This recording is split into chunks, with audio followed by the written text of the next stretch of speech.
Salut, moi c'est Caroline. Je suis une maman de 10 enfants âgés début vingtaine à presque 2 ans dans 2 mois. J'habite en milieu banlieue.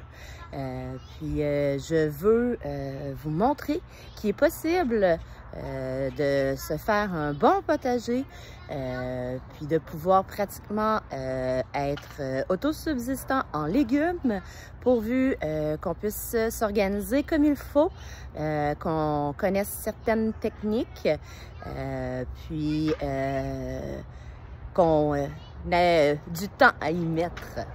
Donc, je vais vous amener faire un petit tour avec moi. Ma routine le matin, c'est de ranger un peu dans la maison, habiller les enfants, leur donner une collation. Tout de suite après, je sors à l'extérieur. Là, dernièrement, je sors beaucoup moins longtemps avec les feux de forêt au Québec. C'est pas évident nécessairement, ça sent vraiment beaucoup la fumée, même si moi je suis en Outaouais, on n'a pas nécessairement de gros feux comme en Abitibi ou des endroits comme ça, mais on a quand même la répercussion avec les nuages et les retombées.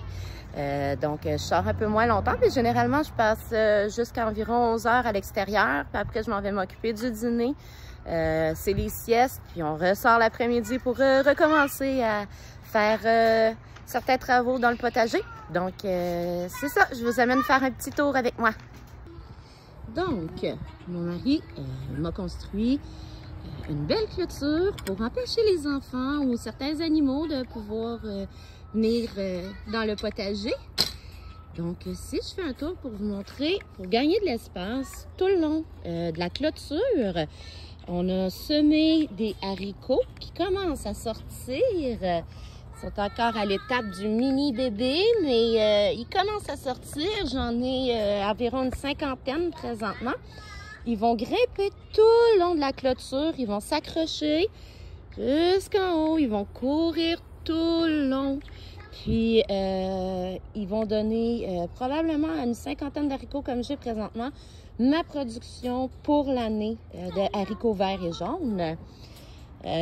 Juste à côté ici, j'ai fait un rang de carottes pour maximiser l'espace parce que c'était un espace qui était perdu. La carotte ne prend pas énormément d'espace, donc en la mettant comme ça à côté, moi, c'était parfait.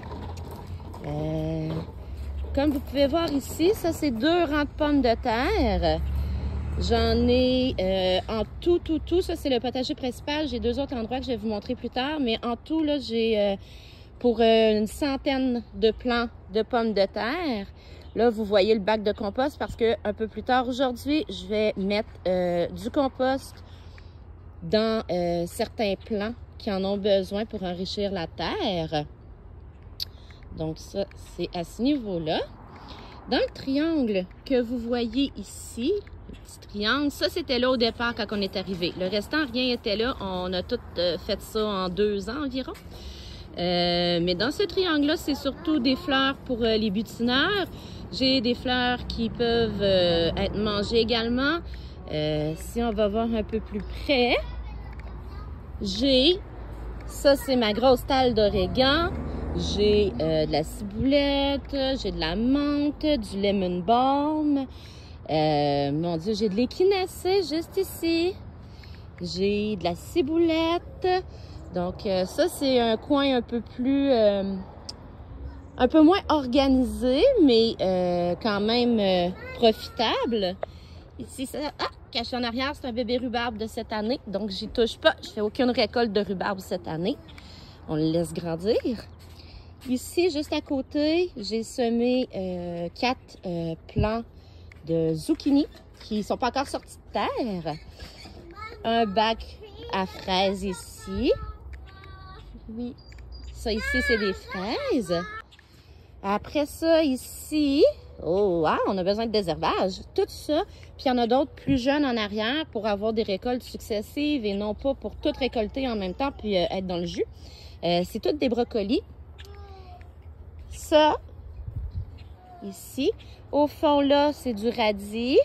J'ai ici, c'est du panais et du navet, les petits navets mauves à col violet. Blanc à col violet, pardon. Ça ici, c'est notre production d'ail pour l'année. Un petit peu plus de 100 plants d'ail. L'ail, super facile à faire pousser, pratiquement aucun entretien. Donc, c'est quelque chose qui est toujours gagnant. Ça, c'est une partie de mes tomates.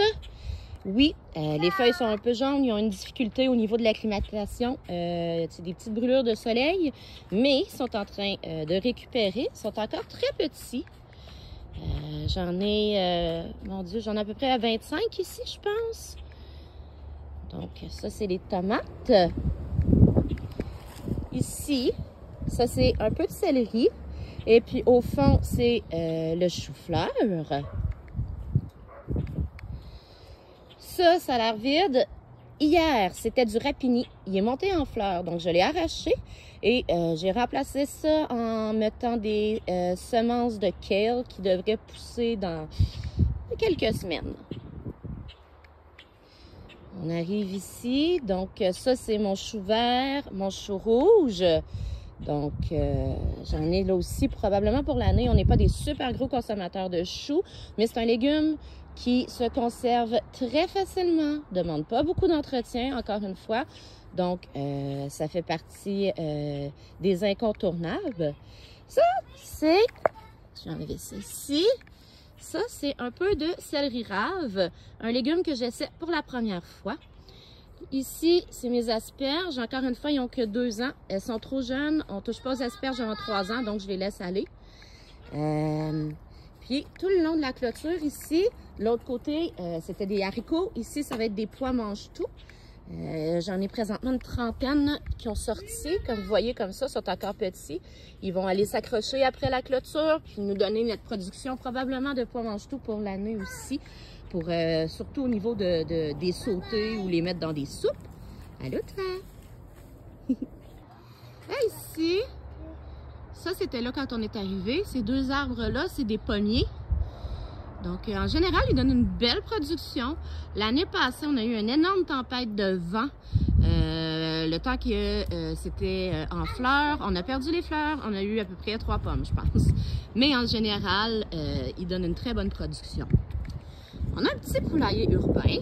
Donc, on a acheté ça sur Amazon.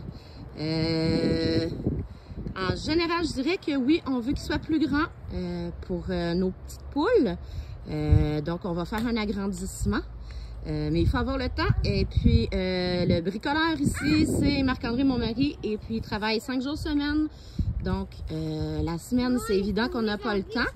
Mais, petits travaux par petits travaux, on va finir par l'agrandir comme il faut. Donc, ce que je fais, c'est qu'il est mobile, le petit poulailler. Donc, à chaque matin, je le déplace. Les poules peuvent gratter dans l'herbe, manger des insectes, manger beaucoup de gazon. Je leur donne toujours un petit pot de moulé comme ça par jour. Souvent, quand j'arrive le lendemain matin, il en reste un peu. Parce qu'ils aiment beaucoup mieux manger frais que la moulée. Mais la moulée permet de m'assurer d'avoir une production d'œufs régulière. Présentement, il me donne 3 à 4 œufs par jour. Donc, comme vous voyez, il était ici hier. Donc, oui, le gazon est un peu abîmé. Mais en 2 jours, tout redevient beau. Puis en même temps, leurs excréments nourrit le gazon, puis il devient plus beau qu'il était au départ. Donc ça, c'est pour le petit poulailler. Si je continue par ici, ça c'est un ajout de cette année, un cadeau que mon mari m'a fait. Une petite serre, toute petite, 8 par 6. Maman, je veux voir ça. 8 minutes. C'est une petite serre 8 par 6. Donc, vous allez voir que même petit comme ça, on peut faire une bonne production. Voici la serre. Comme vous voyez, on a déjà des trucs comme ça d'attacher. Donc, au fond, ça c'est un piment fort entouré de roquettes. Je dois faire un petit ménage là-dedans justement avec 2 plants de tomates. Ça, c'est mon 3e plant de tomates. C'est des tomates naines. Ce qui est attaché, c'est les haricots qu'on va faire grimper le long des ficelles. Attends un peu à moi. Donc, c'est les haricots comme ça. J'en ai une dizaine parmi la laitue. Ici, j'ai un plant de concombre qu'on va également faire courir le long de la ficelle. J'ai pas besoin d'avoir énormément de plants de concombre présentement parce que une production précédente m'en a donné tellement que j'ai fait assez de cornichons et de relish pour au moins 2 ans, 3 ans. Ici, j'ai 2 plants de poivrons. On voit qu'ils sont déjà en fleurs. Je viens d'arroser, c'est pour ça qu'on voit que c'est mouillé. Donc, de la serre, on va se diriger à une autre parcelle de potager. Donc, je me dirige vers une nouvelle parcelle de cette année.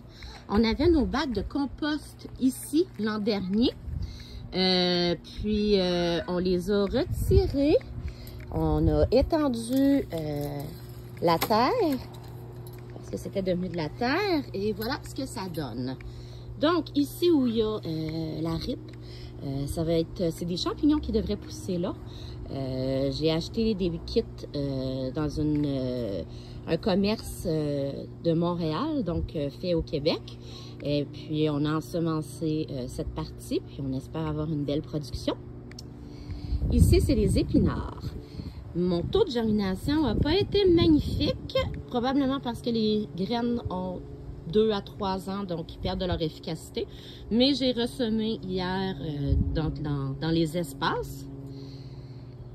Encore des tomates. Ici, j'en ai une vingtaine. Donc, les plants de tomates qui sont encore bébés, c'est des tomates italiennes pour faire surtout de la sauce. Ils ont beaucoup moins de jus, ça prend beaucoup moins de temps à réduire pour avoir une texture que je désire pour mes sauces tomates. Ça, c'est des carottes. Encore une fois, le taux de germination n'a pas été super. Alors, j'ai 2 rangs pas si pires ici et là. Ici, ça n'a pratiquement rien. Donc, j'ai tout ressemé au complet hier également. Quelques bacs ici. J'avais des semences de patates de trop. Donc, je les ai mis dans des pots. On verra ce que ça donne. Je sais que la production n'est pas toujours très belle dans les pots, mais tant qu'à les perdre, j'aimais bien mieux tenter le tout. Encore de la laitue ici. Voilà. Maintenant, on va regarder un petit coin, pas très loin.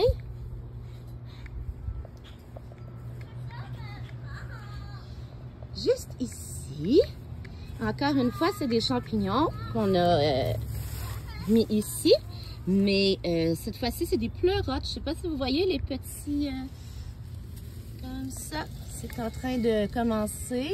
Donc, il y en a des roses. Ce coin-ci, c'est les roses. Ce coin-là, c'est les bleus. J'en ai déjà récolté des bleus, donc c'est pour ça qu'il est vide, mais il devrait revenir sous peu.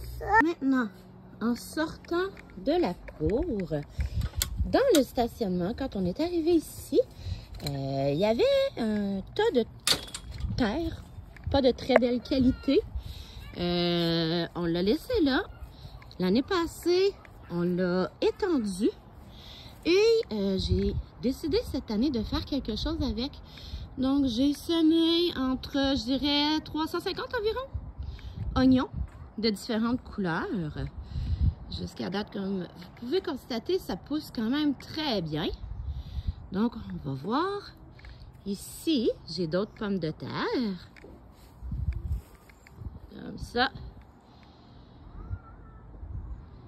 Et voilà. Ça, au fond, c'est pas encore utilisé. Je vais voir, je sais pas si je vais faire quelque chose avec ou non. Les plants qui reviennent là, c'est extrêmement dur de les éradiquer. Donc, je sais pas encore. Je suis en prise de décision, mais possiblement qu'il va y avoir autre chose. Et ici, j'ai mes pots. Plusieurs pots. Donc, ici, c'est des pots. Certains que j'ai achetés sur Amazon, d'autres que j'ai trouvés ici et là. Donc, ce que j'ai semé à l'intérieur, il y a des poivrons et des piments forts. J'ai plusieurs variétés de courges d'hiver, un peu de zucchini, de la carotte, plusieurs pots de carottes. D'ailleurs, la carotte, je l'ai essayé l'année passée, pousse vraiment bien dans les pots. Les betteraves aussi. Ça, c'est un petit pot de betteraves comme ça.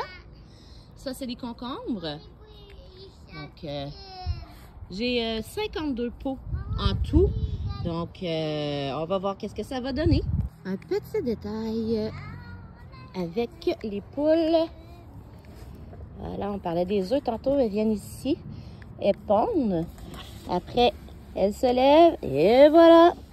J'ai 2 petits œufs. Je devrais en avoir 1 ou 2 autres encore aujourd'hui. Un peu plus tard dans la journée. Donc, voilà. Je veux voir. Ils sont là. Ça.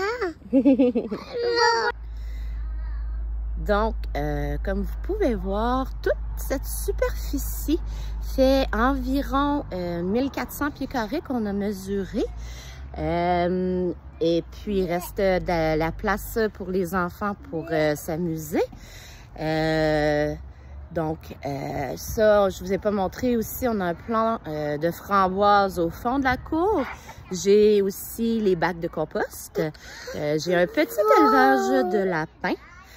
Ça, on les met au garage pour qu'ils soient plus en sécurité. Le lapin n'est pas un animal qui est capable de se défendre énormément. Donc, ça, on les garde à l'intérieur. En plus, j'ai quelques pots avec des fines herbes aussi, qui me donnent pas toujours une production pour l'année, mais j'en ai quand même pour une partie de l'hiver. Bon, en plus de ça, on fait le pain nous-mêmes à la maison. On essaie de manger le plus sainement possible. Des repas que je fais à partir, en anglais ils disent from scratch. Donc, des repas faits à partir d'ingrédients et non pas à partir de trucs avec des noms imprononçables dans la liste d'ingrédients. Donc, c'est un peu ça notre mode de vie en banlieue. Ça fait un grand changement. Avant, on était sur une ferme. On a passé une quinzaine d'années sur des fermes. Malheureusement, avec la COVID, le marché immobilier s'est enflammé. Et puis, le propriétaire de la ferme que nous louions a décidé de la mettre en vente. Et puis, on est parti. Et puis, c'est pour ça que maintenant, on est en banlieue. Et puis, je voulais pas nécessairement abandonner toutes les belles expériences et les modes de vie qu'on avait installés pour nous et les enfants. Alors, c'est comme ça qu'on s'est retrouvés à essayer de voir comment faire de l'agriculture en banlieue. Et c'est comme ça qu'on est arrivé avec ce résultat. Donc, si ce genre d'expérience de vidéo vous intéresse, laissez-moi un commentaire, inscrivez-vous et puis parlez-moi, dites-moi de quoi vous aimeriez entendre plus parler, si vous avez des questions, des suggestions, ça va me faire plaisir. Merci, bonne journée!